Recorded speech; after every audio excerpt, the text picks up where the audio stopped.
Hello दोस्तों, मेरा नाम है अपराजिता और आपका बहुत बहुत स्वागत है evidyarthi.in में। तो जैसे कि आप जानते ही हैं, हम आज पार्ट 10 को आगे बढ़ाने वाले हैं। हम पार्ट 10 कर रहे थे आपकी इतिहास की बुक से 18वीं शताब्दी में नए राजनीतिक गठन। तो भाई इसके बहुत सारे विषय हमने पहले से ही कर लिए हैं, उम्मीद है आप लोगों ने देख लिया होगा। और अब जो विषय हम करने जा रहे हैं वो है मराठा। इससे पिछले वाला विषय हमने करा था सिखों के ऊपर, अब हम करेंगे मराठा। ठीक है, तो चलिए, बहुत ज्यादा आप कह सकते हैं महत्वपूर्ण विषय भी है, इससे बहुत सारे प्रश्न बन के आते हैं परीक्षा में। साथ ही साथ काफी रोमांचक विषय है। अगर मैं आपको बताना चाहूँ तो थोड़ी बहुत बढ़िया बढ़िया बातें भी करने वाले हैं इस विषय के ऊपर ही। चलिए शुरू करते हैं बिना किसी देरी के। मराठा एक और शक्तिशाली साम्राज्य। जी हाँ, जैसे हमने सिखों की बात करी, सिख जैसे एक शक्तिशाली, हम उसे साम्राज्य तो नहीं कह सकते क्योंकि सिखों को खुद को जुटाने में काफी समय लग गया था और सिख ने कोई साम्राज्य खड़ा नहीं किया था। सिखों ने कुछ शहरों को, कुछ राज्यों को अपने भीतर लिया था।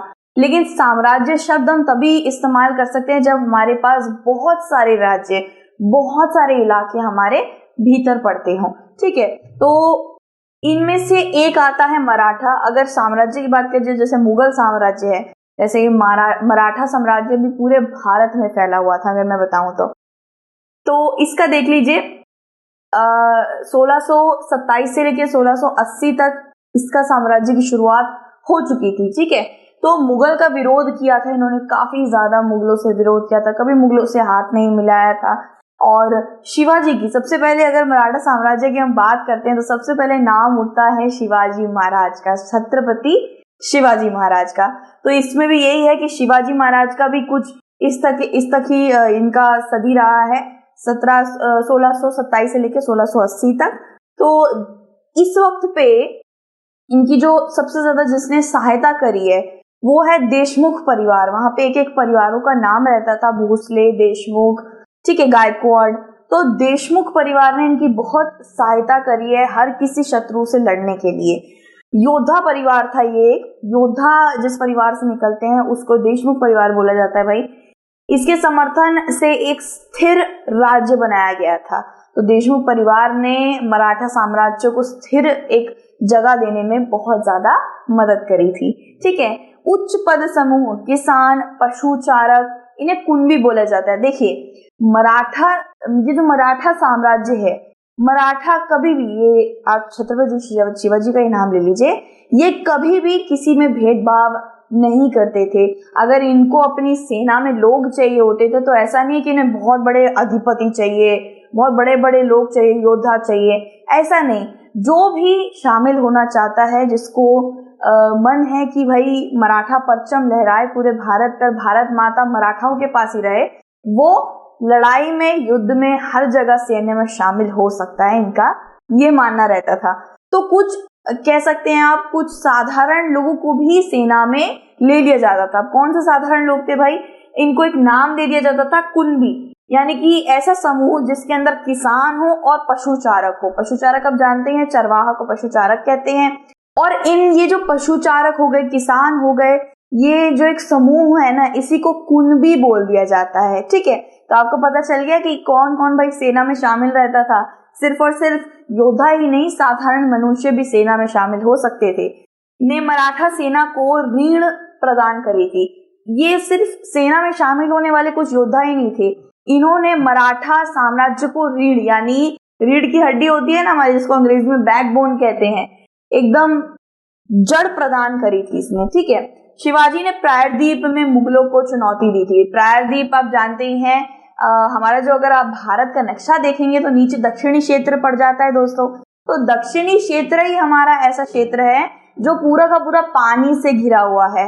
देखिए, आप बिल्कुल पास में देखेंगे, बे ऑफ बंगाल पड़ जाता है, लक्षद्वीप पड़ जाता है, हमारा इंडियन ओशन पड़ जाता है। तो पूरा का पूरा पानी से घिरा हुआ है, इसलिए उसको प्रायद्वीप कहते हैं, अंग्रेजी में पेनिनसुला कहते हैं। ठीक है, तो इधर यही बताया है कि भाई प्रायद्वीप क्षेत्र जो हमारा पड़ जाता है दक्षिणी क्षेत्र में, यहाँ पे मुगलों को इन्होंने चुनौती दे दी थी भाई, ऐसे एकदम।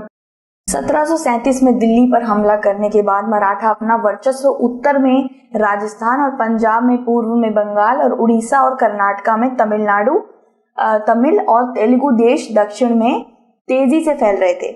अब आप तो जैसे जानते हैं कि मराठा साम्राज्य बोला था मैंने, साम्राज्य है तो मतलब बहुत बड़ा साम्राज्य है, बहुत सारे राज्यों पर इनका वर्चस्व था। ठीक है, तो सच में ऐसा था, ऐसा नहीं है कि वो खुद को साम्राज्य इसलिए बोल रहे थे क्योंकि वो हर जगह जीत जाते थे। उन्होंने सच में खुद को इतना ज्यादा शक्तिशाली और इतना ज्यादा महानतम बना दिया था कि उनके आगे शायद ही कोई टिक पाता था। अब आप यहाँ पे ले लीजिए कि पूरे भारत का एक भी ऐसा छोर नहीं छोड़ा जहां पे उन्होंने अपना वर्चस्व कायम नहीं किया। यहाँ पे देखिए उत्तर में हमारा राजस्थान पड़ता है, हरियाणा, उत्तराखंड ये सब पड़ जाता है। उत्तर में उन्होंने पूरे के पूरे राजस्थान पर अपना वर्चस्व रखा और पूरे पंजाब पर भी, वो जो उत्तर में ही पड़ता है। ठीक है, पूर्व की बात करें तो पूर्व में हमारा बंगाल और उड़ीसा पड़ जाता है, उस पर उन्होंने वर्चस्व कायम किया। कर्नाटका, तमिल, जितने भी तमिल देश होते हैं यानी कि दक्षिणी क्षेत्र पे उनका पहले से ही वर्चस्व था। और अब सोच रहे होंगे आप कि पश्चिमी क्षेत्र की तो मैम आपने बात नहीं करी, क्या पश्चिमी क्षेत्र में उनका वर्चस्व नहीं था? तो वही पूरे महाराष्ट्र जो हमारा पश्चिमी क्षेत्र में पड़ता है, पूरा वर्चस्व महाराष्ट्र में उनका था। तो देखा जाए तो उत्तर, पश्चिम, पूर्व, दक्षिण हर जगह उनका वर्चस्व रहा है। और ऐसा कोई भी साम्राज्य नहीं है जिसने पूरे की पूरे भारत वर्ष पे एक वक्त पे कब्जा कर लिया हो, है ना, एक वक्त पे अपने भीतर ले लिया हो, कब्जा भी नहीं। तो इन क्षेत्रों को मराठा साम्राज्य में शामिल नहीं किया गया था, लेकिन इनसे भेंट की रकम ली जाती थी। अब क्या हुआ था, बहुत से क्षेत्रों पे मराठाओं का वर्चस्व था, लेकिन जो उस वक्त पे मानचित्र बनते थे ना दोस्तों, उन पर इन देशों को नहीं डाला गया था, इन राज्यों को नहीं डाला गया था। अब यहाँ पे हम देखते हैं कि मराठा साम्राज्य पूरे के पूरे भारत के मानचित्र पे कहाँ कहाँ तक फैला हुआ था। ये है हमारा उत्तरी भाग में राजस्थान, पंजाब ये फैला हुआ था वहां पे। पूर्वी भाग में यहाँ पे बंगाल और उड़ीसा आ जाता है, और पूरे प्रायद्वीप में यानी कि पूरे दक्षिणी क्षेत्र में, साथ ही साथ यहाँ पे महाराष्ट्र के क्षेत्र में पूरी जगह ये फैला हुआ था। अगर आप यहीं पे इधर से इधर आप इसको मेलन करने की कोशिश करेंगे तो जितने क्षेत्र में ये पूरा संतरा रंग लगा हुआ है ना, इस जगह पे आप वहां से डाल के देख सकते हैं कि कितने सारे राज्यों पे मराठा परचम लहरा रहा था। ठीक है, अब यहाँ पे आते हैं, देखिए उन्हें भारी संसाधन मिले, लेकिन सैन्य अभियान के कारण 1761 में पानीपत की तीसरी लड़ाई में मराठाओं का समर्थन करने के लिए विभिन्न क्षेत्रों के शासक शत्रुपूर्ण हो गए। अब यहाँ पे ये बताया जा रहा है, देखिए मराठाओं को हर जगह से सामान, हर जगह से पैसा ये सब लेना ही पड़ता था, तो उनको जगह जगह पे जाके क्या करना पड़ता था, अभियान करने पड़ते थे, सैन्य अभियान, जिसको अंग्रेजी में मिलिट्री कैंपेन बोला जाता है। यहाँ जाके वो हर तरीके का सामान, जरूरती सामान, राजकोष ये सब लेने का, लपेटने की कोशिश करते थे, जिससे वो खुद को शक्तिशाली बना पाए। लेकिन ऐसे बहुत राज्यों में वो जाते थे और उन राज्यों में छोटे छोटे राजा बैठे रहते थे। तो जब मराठा पानीपत की तीसरी लड़ाई लड़ रहे थे, तब उस वक्त पे सारे जिन जिन राज्यों के अंदर घुसकर सैन्य अभियान करे थे मराठाओं ने, उन राज्यों ने हाथ पीछे कर लिए कि तुमने हमारे यहाँ पे कितना कुछ लूट के गए हो, तो हम तुम्हें तुम्हारी तीसरी पानीपत की लड़ाई में थोड़ी सी भी सहायता नहीं देंगे। उस वक्त पे ये थोड़ी दिक्कत की बात थी मराठाओं के लिए, लेकिन ऐसा नहीं कि मराठा पूरा साम्राज्य डूब गया, ऐसा भी नहीं है, थोड़ी दिक्कत की बात यहाँ आ गई थी। ठीक है, तो मराठा ने प्रभावी प्रशासन प्रणाली विकसित की, यानी कि उन्होंने प्रशासन को शुरुआत कर दी थी, प्रशासन की, जिसको अंग्रेजी में एडमिनिस्ट्रेशन बोला जाता है, जिसके अंदर अच्छी तरीके से हर चीज व्यवसाय तरीके पे, तौर तरीकों पे चलनी चाहिए, सब कुछ बही खाता में लिखा होना चाहिए। एक बहुत सारे वहां पे सेवकों को लगाया जाता था जो ये सब काम काज करा करते थे, हर चीज एकदम हिसाब से चले, इसलिए प्रशासन को बिठा दिया गया था। राजस्व की मांग शुरू कर दी गई थी, यानी कि कर वसूली भी शुरू कर दी गई थी। ठीक है, कृषि को प्रोत्साहन किया गया था, व्यापार पुनर्जीवित किया गया था। व्यापार वहां पे मर गया होगा कुछ टाइम के लिए, कुछ समय के लिए, लेकिन व्यापार को भी आगे पुनर्जीवित कर दिया गया, व्यापार भी होने लग गया इधर से उधर, यहाँ से रेशम जा रहा है, वहां से मसाले आ रहे हैं, किसी भी चीज का व्यापार वो लोग शुरू कर लिया था उन लोगों ने। साथ ही साथ उन्होंने कृषि को भी प्रोत्साहन दिया था, यानी कि खेती बाड़ी ये सब करने को भी काफी ज्यादा प्रोत्साहित किया था। देखिए कृषि की वृद्धि हुई, कृषि भाई खेती बाड़ी नहीं होगी तो खाएंगे क्या, ठीक है। और राजस्व प्रणाली की भी शुरुआत हुई, जिसको यहाँ पे अंग्रेजी में रेवेन्यू बोला जाता है। ठीक है, अब यहाँ पे देखते हैं दोस्तों, इस प्रकार मराठा प्रमुखों यानी कि प्रमुख जो होते हैं उनको सरदार बोला जाता है। इस प्रकार मराठा सरदार जैसे ग्वालियर के सिंधिया, ठीक है, ग्वालियर एक शहर है, ग्वालियर के सिंधिया हो गए, बड़ौदा के गायकवाड़ हो गए, बड़ौदा को गायकवाड़ संभाल रहे थे, ग्वालियर को सिंधिया राजा संभाल रहे थे और नागपुर को भोसले संभाल रहे थे। ये लोग काफी शक्तिशाली राजा कहलाते थे और इन्होंने अपनी सेना के दम पर और उस जगह को जहां पे संभाल रहे थे उसको बहुत ही ज्यादा आगे बढ़ा दिया था, उसको बहुत अच्छा बना दिया था। ठीक है, 1720 की बात बता रहे हैं। 1720 के दशक में मालवा में मराठा अभियान की वजह से शहरों के विकास और समृद्धि पर ध्यान नहीं दिया गया। मालवा भी इन्हीं के भीतर आता था। तो 1720 में अभियान चल रहे थे मराठा के बहुत सारे अलग अलग क्षेत्रों में, वो जा के अभियान कर रहे थे, कामकाज कर रहे थे। तो उस वक्त पे मालवा एकदम सूना पड़ गया था। मालवा के अंदर ना ही किसी ने ध्यान दिया, ना ही किसी ने प्रशासन या फिर राजस्व ऐसे करके, जो हमने अभी देखा ना, कितनी सारी चीजें नई नई शुरुआत करी। मालवा में ऐसा कुछ भी नहीं हो पाया क्योंकि मालवा को ध्यान ही नहीं दिया जा सका। तो आपको पता करना है, देखिए आपको याद रखना है कि ग्वालियर को सिंधिया संभाल रहा था, नागपुर को भोसले संभाल रहा था और बड़ौदा को गायकवाड़ संभाल रहा था। ये बहुत ही शक्तिशाली राजा थे और इन्होंने अपने राज्य को बहुत ही ज्यादा परस्पर बना के रखा था। देखिए, बड़ौदा को गायकवाड़ और नागपुर को भोसले और ये हमारे सिंधिया जो संभाल रहे थे ग्वालियर को। ठीक है, यहाँ पे आ जाते हैं। सिंधिया के तहत उज्जैन की वृद्धि हुई। ठीक है, सिंधिया जो ग्वालियर के राजा कहलाते थे, उन्होंने उज्जैन को भी अपने भीतर ले लिया और उसकी भी वृद्धि कर दी, उसकी भी समृद्धि ला दी। ठीक है, होलकर के तहत इंदौर की, होलकर भी एक परिवार कहलाता है, उन्होंने इंदौर को बहुत अच्छा बना दिया। ये शहर वाणिज्यिक और समृद्ध केंद्र थे। इसका क्या मतलब होता है दोस्तों? वाणिज्यिक, इसको अगर मैं अंग्रेजी में बोलूं तो शब्द कमर्शियल आएगा। ठीक है, वाणिज्यिक का बहुत ही साधारण मतलब है एक ऐसा शहर जहां पे हर तरीके की, आप कह सकते हैं, एक पद ऊपर चीजें चल रही हूँ, जैसे कि बहुत बढ़िया बढ़िया खाने के भोजनालय बने हुए हैं, थिएटर बना हुआ है भाई, सिनेमा घर बने हुए हैं, पोस्टमैन है, पोस्ट ऑफिस है, प्रशासन चलता है, राजस्व का ऑफिस बना हुआ है भाई, सारी की सारी चीजें बढ़िया बढ़िया चीजें लग रही है ना, मॉडर्न चीजें लग रही हैं। तो ये सब चीजें वाणिज्यिक क्षेत्रों में होती है। इसी को वाणिज्यिक क्षेत्र बोलते हैं, जो बिल्कुल भी पिछड़े हुए नहीं होते हैं, काफी आगे वृद्धि क्षेत्र होते हैं। ठीक है, तो इंदौर ले लीजिए और उज्जैन ले लीजिए, कुछ ऐसे क्षेत्र थे जो काफी ज्यादा वाणिज्यिक थे और समृद्ध थे। ठीक है, यहाँ पे देखते हैं। अब मराठों द्वारा नियंत्रित क्षेत्रों के भीतर व्यापार मार्ग उभरे। ठीक है, मराठों ने सबसे पहले नियंत्रित करा क्षेत्रों पे, हर क्षेत्र, जो भी वो क्षेत्र को कब्जे में लेते थे या रेड करते थे या उसको अपने भीतर साम्राज्य में ले लेते थे, उस पे अच्छी तरह नियंत्रण रखना, काबू करना बहुत जरूरी था, वरना वो कभी भी हाथ से फिसल सकता है। ठीक है, व्यापार को भी उन्होंने बहुत आगे बढ़ाया, उभारा। चंदेरी में रेशम बनता था। रेशम क्या होता है? देखिए, कुछ इस तरीके का मलमल रेशम का कपड़ा नहीं होता, रेशम के कीड़े से बनाते हैं, जिसे अंग्रेजी में सिल्क बोला जाता है। तो अब चंदेरी के अंदर पहले रेशम बनता था, लेकिन अब बनने लग गया था पुणे में। पुणे में रेशम को एक अलग से स्थान दिया गया और अब पुणे, जो मराठों की जो राजधानी थी, अब वहां से पुणे से रेशम व्यापार करा जाता था उसका।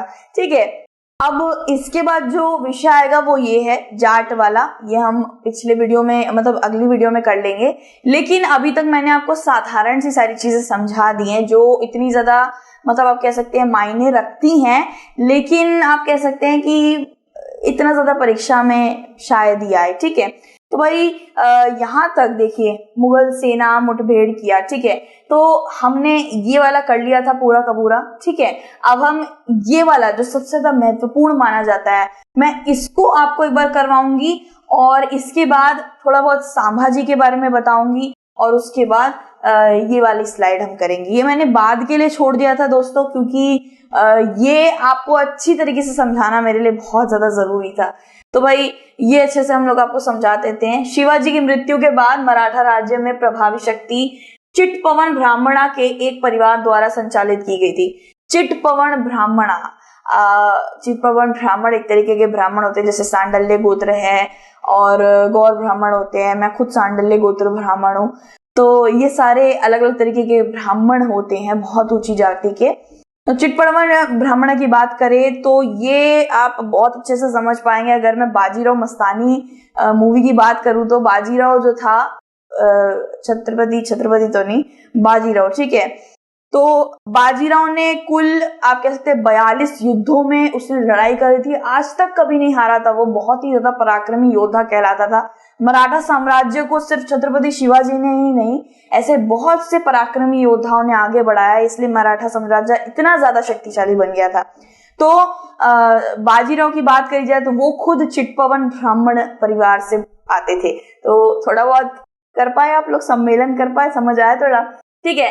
तो वही एक परिवार द्वारा संचालित किया गया था। देखिए ये जो शक्ति थी ना, चित्पवन ब्राह्मणा ने ही काफी ज्यादा आप कह सकते हैं मराठा साम्राज्य को आगे बढ़ाने के लिए काफी ज्यादा मेहनत करी थी, क्योंकि चित्पवन ब्राह्मणा से ही बहुत सारे योद्धा निकले थे, ठीक है। इन्होंने क्या किया था, इन्होंने पेशवा की तरह जो मराठा दरबार है उसमें काम किया था। पेशवा क्या होते हैं, पेशवा को प्रधानमंत्री बोला जाता है। ये चित्पवन ब्राह्मणा लोग प्रधानमंत्री के तौर पर रहते थे, ठीक है। तो इसके रूप में शिवाजी के उत्तराधिकारी की सेवा भी करी थी। शिवाजी की मृत्यु के बाद जितने भी उत्तराधिकारी आए थे, संभाजी और राजाराम, इनके 2 पुत्र थे, साथ में 6 बेटियां थी, ठीक है, और 4 पत्नियां रही हैं। तो संभाजी उनके पहले पुत्र थे, उनके बारे में भी अभी हम बात करेंगे थोड़ा बहुत। तो इन्होंने उनको भी आप कह सकते हैं सेवक उनके बन के रहे, ठीक है। बाद में पूना मराठा साम्राज्य की राजधानी बन गई। पूना को पहले ही मराठा राज्य की मतलब मराठा साम्राज्य की राजधानी हमेशा से पूना ही रही है। मराठों ने पेशवाओं के तहत एक सफल सैन्य संगठन विकसित किया, ठीक है। पेशवा आप जानते हैं प्रधानमंत्री की वजह से वो जो भी बोलते थे सब लोग करते थे उसको, क्योंकि बहुत ही ज्यादा इनकी बातों में वर्चस्व रहता था और इन्हीं की वजह से आगे तक सफलतापूर्ण मराठा साम्राज्य आगे तक बढ़ा है, ठीक है। इन्होंने क्या करा, इन्होंने बहुत सारे शहरों पर छापा मारा। देखिए छापा मारना, शहरों को लूटना, ये सब बुरा नहीं था उस वक्त, ये बुरा नहीं कहलाता था, क्योंकि अगर आपको अपना पेट चलाना है, अगर आपको अपने राज्य को और भी वृद्धिपूर्ण करना है तो आपको थोड़ा बहुत दूसरे शहरों से सामान लूट के लाना ही पड़ेगा। मुगल सेना से मुठभेड़ भी की इन लोगों ने, कभी भी मुगल सेना से कभी नहीं डरे। मुगल सुरक्षित क्षेत्रों को दरकिनार कर दिया। बहुत से ऐसे किला बंदित क्षेत्र थे जिनको बहुत ही ज्यादा सुरक्षा दी जाती थी, जिसके अंदर बहुत सारा समृद्धिपूर्ण कुछ चीजें पड़ी रहती थी, इसलिए उनको इतनी ज्यादा क्या दी जाती थी, इतनी ज्यादा सुरक्षा दी जाती थी, ठीक है। तो ये लोग क्या करते थे, मराठा ये जो फौज थे, ये लोग बिल्कुल उसके पास से निकलते थे। पास की जो जितने छोटे छोटे कस्बे और शहर थे उनको लूट के भाई चले जाते थे। और फिर मुगलों को लगता था इनकी इतनी हिम्मत हो गई कि हमारे सुरक्षित किला बंदी क्षेत्रों में तक आ गए, इतने पास आ गए, वही ऐसे ही कारनामे करते थे और लोग सबको अचंभित करके चले जाते थे। अब मैं बताती हूँ आपको संभाजी के बारे में। संभाजी के बारे में ही इसलिए बता रही हूँ क्योंकि राजा राम का इतना रहा नहीं है वर्चस्व जितना संभाजी का रहा है। सबसे प्रिय पुत्र माने जाते थे संभाजी, पहले पुत्र थे शिवाजी महाराज के। संभाजी ने बहुत बार मुगलों के भीतर भी शरण ली है, मुगलों के साथ भी रह चुके हैं, लेकिन बाद में उनकी आंखें खुल गई, उन्हें पता चला कि मुगल कैसे हैं और कितनी बार तो उन्हें अपनों से ही धोखा मिला, अपने ही सेनापतियों से उनको कितनी बार धोखा मिला जो जासूसी करते थे मुगलों की। उसके बाद बहुत ही बड़ी इनकी एक इतिहास है कि इन्होंने बहुत सारे युद्ध लड़े, इन्होंने मराठा वर्चस्व बना के रखा, इन्होंने मराठाओं को नीचे नहीं गिरने दिया। और उसके बाद इनकी जो मृत्यु हुई वो काफी दर्दनाक तौर पर हुई थी, क्योंकि इनको बोला था, औरंगजेब के वक्त की बात बता रही हूं मैं, कि इनको औरंगजेब ने बोला था कि तुम इस्लाम कबूल कर लो और मैं तुम्हें सारे के सारे तुम्हारे किले क्षेत्र सब तुम्हें वापस कर दूंगा, मुझे मराठा साम्राज्य नहीं चाहिए, बस इस्लाम कबूल कर लो। इस्लाम कबूल करते तो भाई उनको भाई भाई की तरह औरंगजेब के साथ रहना पड़ता, क्योंकि दोनों इस्लाम कबूल कर चुके हैं। उन्होंने नहीं किया, बहुत बार पूछा गया, नहीं किया, उनको भाले चुबोए गए, मारा गया और फिर उनकी जीभ को काट के फेंक दिया गया, ठीक है। तो बड़ी बुरी मृत्यु संभाजी मरे हैं। अगर देखा जाए तो संभाजी का एक मैंने पुतला देखा था किसी वीडियो में, जिसमें शायद उनका गला काट दिया गया था। तो बहुत ही बुरी तरीके से मृत्यु उनको मिली थी। औरंगजेब उनसे काफी चिढ़ता था। तो देखा जाए तो शिवाजी की मृत्यु के बाद संभाजी और संभाजी की मृत्यु के बाद खत्म नहीं हो गया ये सिलसिला। औरंगजेब को बोल रखा था भाई संभाजी ने कि तुम दक्षिणी क्षेत्र में ही दफना दिए जाओगे, अगर आओगे तो कभी दक्कन हासिल नहीं कर पाओगे। दक्कनी क्षेत्र आप जानते हैं ना, इसको दक्कनी क्षेत्र कहते हैं, दक्षिणी को दक्कनी क्षेत्र कहते हैं। तो औरंगजेब कभी भी उसको हासिल नहीं कर पाया। उसने सोचा कि संभाजी के बाद हासिल कर लूंगा, लेकिन जब संभाजी की मृत्यु हुई तो छोटे छोटे शहरों से सारे के सारे सेनापति एकत्रित होकर एकजुट हो गए और दक्कनी क्षेत्र को कभी भी औरंगजेब के हाथ नहीं लगने दिया। ठीक है, तो 1720 और 1761 में मराठा साम्राज्य का विस्तार हुआ, काफी आगे बढ़ा वो। मालवा और गुजरात को 1720 के दशक में मुगल से जब्त कर लिया गया था। मुगलों के पास मालवा और गुजरात था, तो 1720 में मुगलों से वो भी ले लिया गया था। और 1730 के दशक में मराठा राज्य पूरे दक्कन प्रायद्वीप आप जानते हैं, मैंने आपको फिर बताया था, ये पूरा दक्षिणी क्षेत्र पानी से घिरा हुआ है, इसलिए उसको प्रायद्वीप बोला जाता है। ठीक है, तो पूरे प्रायद्वीप के अधिपति हो गए थे। हाँ, आप ऐसा कह सकते हैं कि यहाँ पे छोटे क्षेत्र ले रखे थे, यहाँ पे ज्यादा नहीं, लेकिन पूरे के पूरे दक्षिणी क्षेत्र पर एक वक्त पे मराठाओं का अधिकार रह चुका है। ठीक है, तो भाई इनको वहां के अधिपति बोल दिया गया था और पूरे क्षेत्र में चौथ और सरदेशमुखी लगा दिया गया था। चौथ और सरदेशमुखी एक तरीके के कर है। ठीक है, कर वसूली है। तो सरदेशमुखी क्या है दोस्तों, 9 से 10% जमीन होने पर, अगर आपकी 9 से 10% जमीन है तो आपको उस हिसाब से आपको कर देना पड़ेगा, कलेक्टर को दक्कन में कर देना पड़ेगा। ये दक्कनी क्षेत्र में ये 2 तरीके के कर लगाए गए थे। और जमींदार को भी 24% भूमि कर देना पड़ता था मराठाओं को दक्कन में। ठीक है, तो जमींदारों को भी देना पड़ता था 24%, क्योंकि जमींदार तो भाई मोटी पार्टी है। और जितने भी किसान जितने भी 9 से 10% जमीन लेके बैठे तो उनको भी देना पड़ता था सरदेशमुखी कर। ठीक है, इनको अलग अलग नाम दे दिया था जिसकी वजह से अच्छे से समझ पाए। तो भाई यहाँ ये हमने इन सबको कवर कर लिया था, ये सारा का सारा हमने कर लिया था। इसके बाद जो हमारा आएगा वो मैंने बता ही दिया था आपको, जाट वाला आएगा। ये हम दूसरी वीडियो में करेंगे भाई, वरना काफी लंबी वीडियो हो जाएगी। मैंने थोड़े बहुत स्लाइड पीछे इसलिए छोड़ दिए थे कि मुझे आपको वो अच्छी तरीके से समझाने थे, वरना दिमाग से सटक लेती है, वो दिमाग से निकल जाता है। तो भाई मिलते हैं दूसरी वीडियो में यार, जल्दी से आ जाओ, दूसरी वीडियो भी देख लेना। ये लास्ट हमारा अंतिम टॉपिक है हमारा। तो भाई मिलते हैं जल्दी से, ध्यान जरूर रखना अपना, and take care and bye bye.